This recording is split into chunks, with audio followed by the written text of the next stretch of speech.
ॐ यथाग्निर्दाहिका शक्ति रामकृष्णे स्थिता हिया सर्वविद्যাস্বরূপাং তাং শারদাং প্রণমাম্যহম।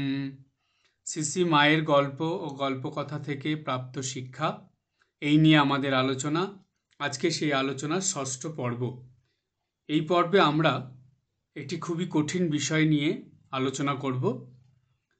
আমাদের শাস্ত্রে সৃষ্টিতত্ত্ব বলে একটি বিষয় আছে, যেটা খুবই কঠিন বিষয়, খুব সহজে সেটা বোঝা যায় না।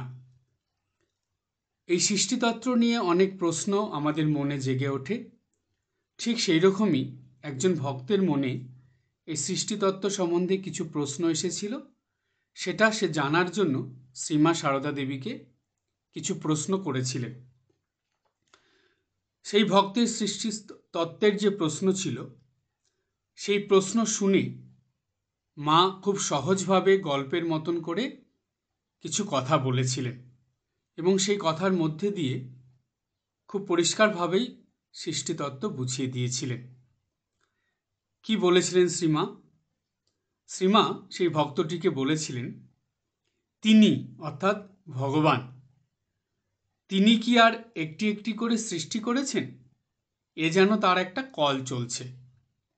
এই কথা বলে মা শ্রী শ্রী ঠাকুরের মতনই একটি খুব সহজ উদাহরণ দিয়েছিলেন। মা বলেছিলেন, এই যেমন ময়দার কল, কলআলা দেখেছ? কলটি যাতে ঠিক মতন চলতে থাকে, তিনি সেই দিকেই নজর রাখেন।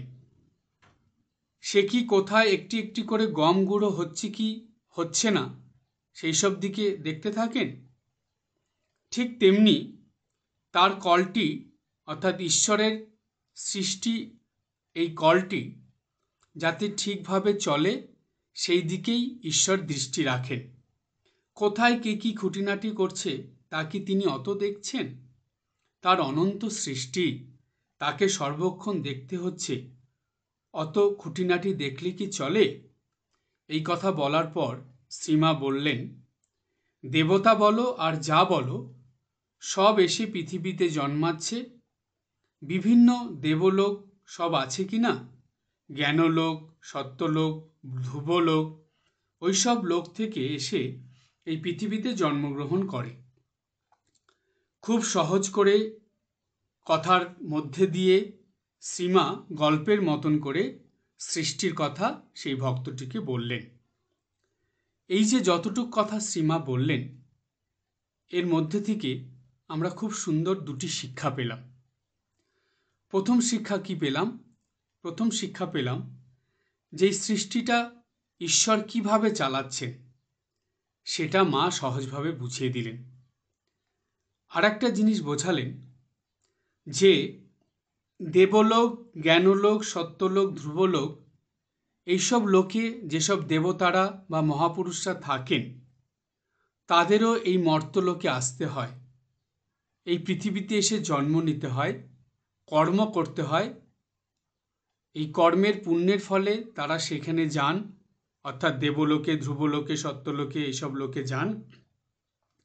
কিন্তু একটা সময় পর সেই পুণ্যফল শেষ হলে আবার তারা এই মর্ত্যলোকে ফিরে আসেন, এসে আবার কর্ম করেন। খুব সুন্দরভাবে মা এই কথাটি বললেন।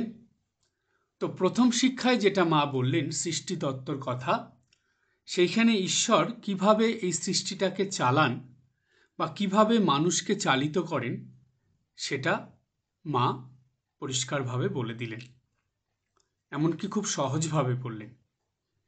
এই কথাটার সঙ্গে ঠাকুর শ্রীরামকৃষ্ণদেবের একটি কথা মিল আছে এবং ভগবদ গীতাতে ভগবানেরও বলা একটি কথার মিল আছে। প্রথমে ঠাকুর কি বললেন?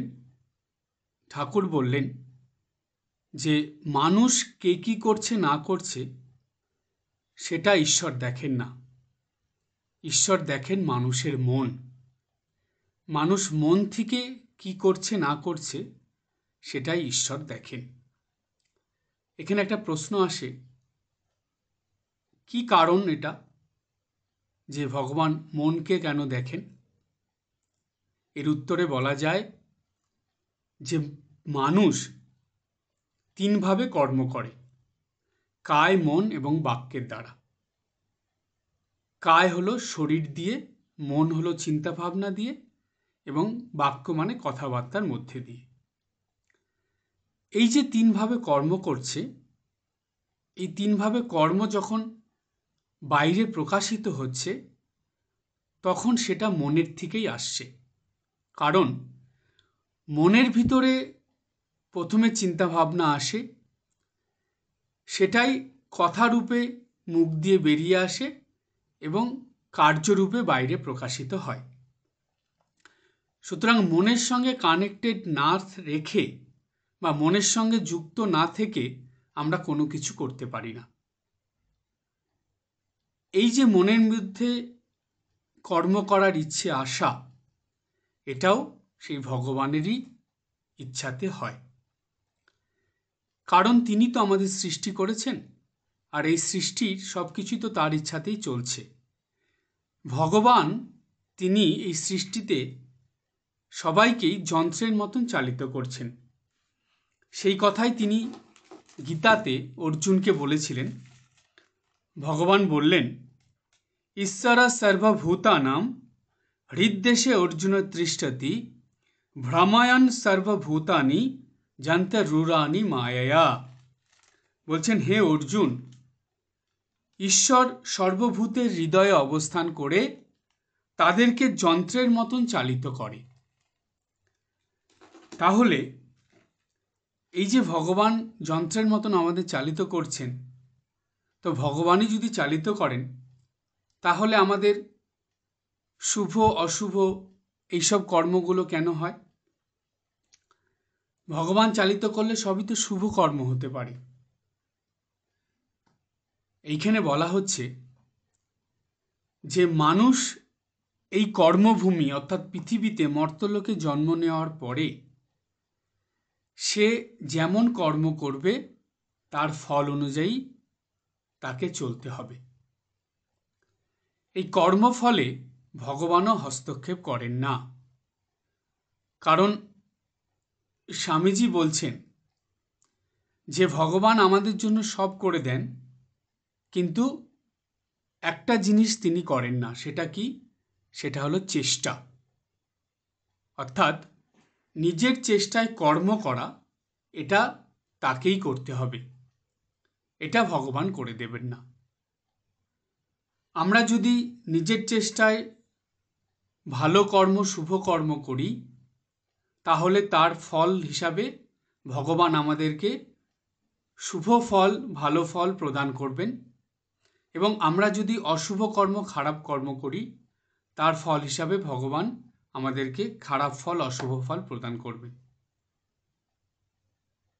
কারণ আমরা যদি ভগবানকে কখনো প্রশ্ন করি বা জিজ্ঞেস করি, কেন আপনি আমাকে খারাপ ফল দিচ্ছেন, ওকে ভালো ফল দিচ্ছেন? তখন ভগবান বলবেন যে ও তো ভালো শুভ কর্ম করেছে, তো শুভতে শুভ ফল আর মন্দে মন্দ ফল। তো যে খারাপ কাজ করেছে তাকে তো মন্দ বা খারাপ ফলই পেতে হবে, আর যে ভালো কাজ করেছে সে তো ভালো ফল, শুভ ফল পাবে। এটাই তো জগতের নিয়ম, এই নিয়মেই তো সৃষ্টি চলছে। তো সুতরাং ভগবান এই নিয়মেই সৃষ্টি চালিত করছেন। তাই আমরা যখন এই মর্ত্যলোকে এসে কর্ম করছি, সেই কর্মের মধ্যে দুটো ভাগ হয়ে যায়। একটা কর্মকে বলে শুভ কর্ম বা ভালো কর্ম বা দেবকর্ম, আর একটাকে বলে অশুভ কর্ম, খারাপ কর্ম বা আসরিক কর্ম। এই যে দুটো ভাগের কর্ম, এই কর্ম একমাত্র এই পৃথিবীতে বা মর্ত্যলোকে এসেই মানুষ করতে পারে। আর এই কর্মের ফলেই মানুষ মনুষ্যত্ব থেকে দেবত্বে যায়, আবার মনুষ্যত্ব থেকে কর্মের ফলেই পশুত্বে যায়। অর্থাৎ কর্মের ফলে বা ক্রমাগত শুভকর্ম, পুণ্যকর্ম, ভালো কর্মের ফলে মানুষ থেকে দেবতা হয়ে যায়, আবার ক্রমাগত খারাপ কর্ম, অশুভ কর্ম করার ফলে মানুষ থেকে অসুর হয়ে যায়। বা বলা যায় পশু হয়ে যায়। এই যে কর্মের পার্থক্য, এই পার্থক্যের কথা বলতে গিয়েই মা বলে দিলেন যে দেবতা বলো আর যা বলো সব এসে পৃথিবীতে জন্মাচ্ছে। কেন পৃথিবীতে জন্মাচ্ছে? তার কারণ এই পৃথিবীটা হলো কর্মভূমি। এই পৃথিবীতে এসেই সকলকে কর্ম করতে লাগবে। এই কর্মের যে ফল, সেই ফলের দ্বারাই বিচার হবে সে দেবলোকে যাবে, না জ্ঞানলোকে যাবে, না সত্যলোকে যাবে, না ব্রহ্মলোকে যাবে, নাকি নরলোকে থেকে সে অসুরলোকে যাবে, নাকি পশুত্বে যাবে। সেটা এই পৃথিবীতে এসে কর্ম করার মধ্যে দিয়েই মানুষের ভাগ্য নির্ধারিত হয়ে যায়। তাই সব এসে পৃথিবীতে জন্মাচ্ছে।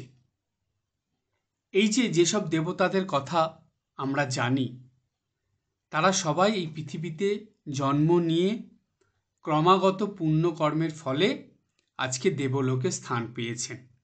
তারা তো মানুষই ছিলেন, মানুষ থেকেই তো কর্ম করে করে দেবতা হয়েছেন। ঠিক তেমনি আবার যারা অসুর বা যারা পশু শ্রেণীর, তারাও তো এই পৃথিবীতে এসেই কর্ম করে করে অসুরজনি প্রাপ্ত হয়ে অসুর হয়েছেন বা পশু হয়েছেন। সবই তো তার কর্মফল। তাই বলা হলো যে বিভিন্ন দেবলোক সব আছে কি না, জ্ঞানলোক, সত্যলোক, ব্রহ্মলোক, ওইসব লোক থেকে এসে এই পৃথিবীতে জন্মগ্রহণ করে। জন্মগ্রহণ করার পরে কেন জন্মগ্রহণ করে? কারণ তাকে কর্ম করতে হবে বলে। আবার পুণ্যকর্ম করে করে পুণ্য সঞ্চয়ের দ্বারা সে আবার হয় দেবলোকে, নয় জ্ঞানলোকে, নয় সত্যলোকে, নয় ধ্রুবলোকে চলে যাবে, ক্রমাগত শুভকর্ম ভালো কর্ম করে। আর যদি সে সেই শুভকর্ম ভালো কর্ম না করে, যদি অশুভ কর্ম বা খারাপ কর্ম করে, তাহলে সে কোথায় যাবে বা তার কি পরিণত হবে? তাহলে সে মনুষ্যত্বের থেকে পশুত্বে চলে যাবে বা অসুর লোকে চলে যাবে। তাই ভগবান গীতাতে বললেন, সর্বদা আমাদেরকে ঈশ্বরের সঙ্গে নিজেকে যুক্ত রেখে কর্ম করতে হয়। তাই আমরা দেখি গীতাতে যে 18টা অধ্যায় আছে, প্রত্যেকটা অধ্যায়ের সঙ্গে যোগ কথাটা আছে। তার মানে মানুষ নিজেকে এই 18 রকম ভাবে ভগবানের সঙ্গে যুক্ত করে রাখতে পারে। অর্থাৎ ভগবান এই গীতার মধ্যে পরিষ্কারভাবে এটা বলেছেন যে তুমি যাই করো না কেন, যে কথাবার্তা বলো, যেই চিন্তাভাবনা করো, যে কাজই করো, প্রত্যেকটা কাজ, কথাবার্তা, চিন্তাভাবনা ঈশ্বরের সঙ্গে যুক্ত রেখে করো, বা এমনভাবে করো যেই কাজটা, যেই কথাবার্তা, যেই চিন্তাভাবনা তোমাকে ঈশ্বরের সঙ্গে যুক্ত করে দেবে বা ঈশ্বরের সঙ্গে যোগ করে দেবে, সেইভাবে করো। মানে তোমার মনকে সবসময় ঈশ্বরের সঙ্গে যুক্ত রাখো বা যোগ করে রাখো। তাহলেই এইভাবে যদি আমরা কর্ম করতে পারি, এইভাবে যদি আমরা নিত্যদিন চলতে পারি, তাহলে আমাদের প্রত্যেকটা কর্ম, কায় মনোবাক্যে যেটাই আমরা করি না কেন, প্রত্যেকটা কর্ম, কথাবার্তা, চিন্তাভাবনা শুভ হবে, ভালো হবে। আর এই শুভ ভালো হতে হতে এত পুণ্যফল সঞ্চয় হবে যে ওই পুণ্যের দ্বারা আমরা মনুষ্যত্বের থেকে দেবত্বে পৌঁছে যাব, এবং দেবত্বে পৌঁছে গিয়ে দেবতাদের মতনই আমরা আনন্দ করে জীবন কাটিয়ে আবার পুণ্যফল শেষ হলে এই মর্ত্যলোকে ফিরে আসব, আবার কর্ম করব, আবার দেবলোকে বা জ্ঞানলোকে, সত্যলোকে, ধ্রুবলোকে চলে যাব। তাই স্বামীজি বলেছিলেন, ছিলে পশু, হয়েছ মানুষ, হতে হবে দেবতা। আমরা পশুর থেকে মানুষ হয়েছি কর্মের দ্বারা। ক্রমাগত ভালো কর্ম, শুভকর্ম করে করে বা সেই রকম চিন্তাভাবনা, সেই রকমভাবে জীবন কাটিয়ে আমরা পশুত্বের স্তর থেকে মনুষ্যত্বের স্তরে চলে এসেছি। এইবার এই মনুষ্যত্ব স্তর থেকে আমাদের দেবত্বের স্তরে যেতে হবে। সেই জন্য ক্রমাগত কর্ম করতে হবে, আর সেটা অবশ্যই শুভ কর্ম করতে হবে। তাই শ্রীমা সারদা দেবী আমাদেরকে এই কথার মধ্যে দিয়ে এটাই শিক্ষা দিলেন যে এই মর্তলোকে বা এই কর্মভূমিতে এসে ক্রমাগত শুভ কর্ম করবে, তার ফলেই তুমি মনুষ্যত্বের থেকে দেবত্বে পৌঁছে যাবে এবং এই অমূল্য মানব জনম ধন্য করতে পারবে। আজ এই পর্যন্ত। সবাই ভালো থাকবেন, হাসি খুশি আনন্দে থাকবেন।